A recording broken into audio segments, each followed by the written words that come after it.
Categorías clásicas de los derechos. Derechos civiles. Son los derechos individuales fundamentales para el desarrollo de la persona. El derecho a la vida, a la libertad, a la autonomía. Derechos sociales. Son los que garantizan la protección y promoción de la calidad de vida y el cuidado de la persona frente a las diversas situaciones que se le pueden presentar. Enfermedad, desempleo, invalidez, maternidad, etc. Derechos políticos. Son los destinados a garantizar la posibilidad de participar en el gobierno, a elegir y a ser elegido para ocupar un cargo. Derechos económicos. Son los derechos referidos al trabajo, la producción, el intercambio y el consumo de bienes y servicios. Derechos culturales. Son los derechos vinculados con la educación y la transmisión de la cultura. Los derechos humanos están relacionados con valores fundamentales, como la libertad, la dignidad y la igualdad de los seres humanos.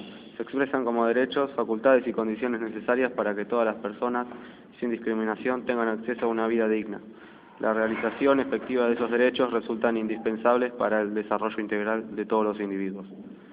Los derechos humanos son producto de una construcción histórica, política y social y cultural.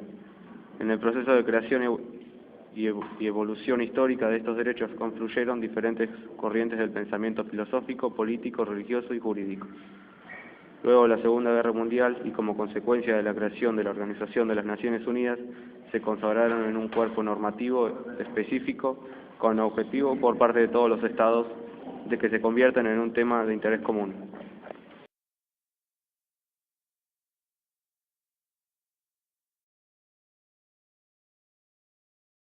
¿Qué es la política? Lo primero que debemos tener en cuenta para definir qué es la política es que no hay una sola respuesta única.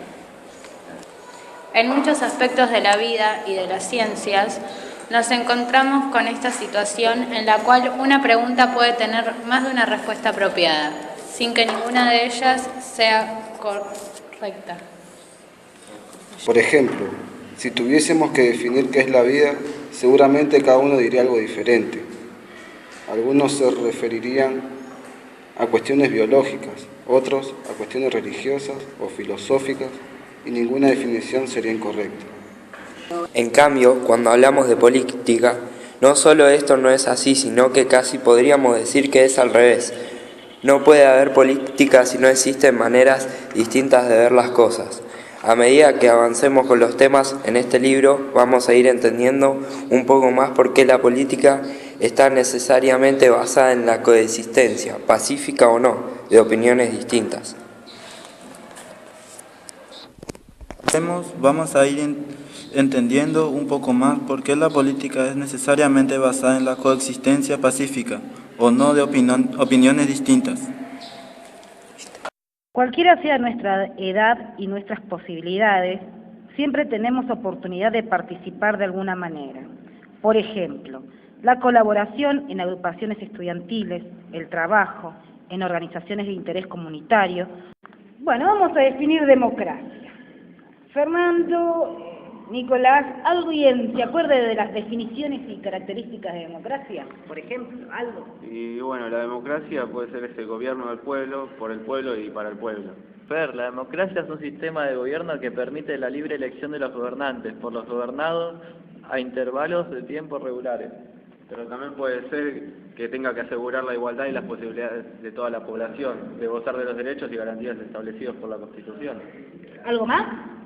En una sociedad democrática, las actitudes y comportamientos de las personas deben ser respetuosos de la dignidad de los demás. Y, por ejemplo, ¿vos, Ezequiel, te acordás de algo? Y sí, que la democracia implica un poco de convivencia dentro de los grupos sociales, que privilegia el diálogo y la búsqueda de acuerdos. Y a ver, tienen una última característica. Es una forma de gobierno en el cual el sistema, para adoptar decisiones, compromete a la sociedad en su conjunto. Algunas características de los gobiernos democráticos de la igualdad son la división de poderes, la organización de partidos políticos, la elección de representantes a través de voto para que ejerzan sus funciones durante un periodo limitado de tiempo. Los sistemas democráticos suponen y requieren la participación de los ciudadanos y ciudadanas, como diferentes niveles de intervención en los asuntos que competen a todos.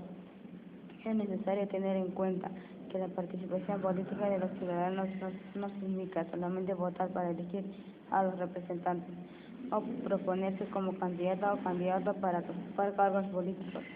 También participamos cuando nos comprometemos a aprender sobre estos temas, cuando nos preocupamos y ocupamos de los problemas de todos, cuando nos informamos sobre la situación política, cuando colaboramos en las actividades de los grupos que integramos, familia, vecinos, estudiantes, y cuando controlamos las acciones de la autoridad. Cualquiera sea nuestra edad y nuestras posibilidades, siempre tenemos oportunidad de participar de alguna manera. Por ejemplo, la colaboración en agrupaciones estudiantiles, el trabajo, en organizaciones de interés comunitario o en organizaciones de trabajadores o la militancia a través de partidos políticos.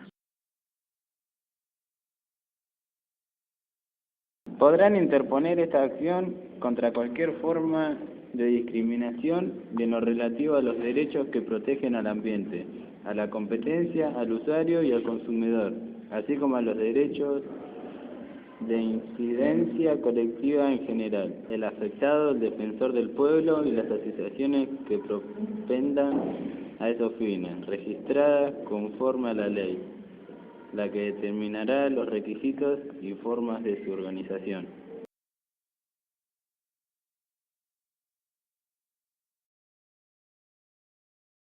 Las garantías constitucionales son formas de asegurar a las personas el ejercicio de los derechos reconocidos, de la misma manera que conocer nuestros derechos nos permite reconocer nuestras posibilidades y responsabilidades. Conocer las garantías nos permite saber qué acciones podemos realizar para defender nuestros derechos en situaciones en las que puedan verse amenazados.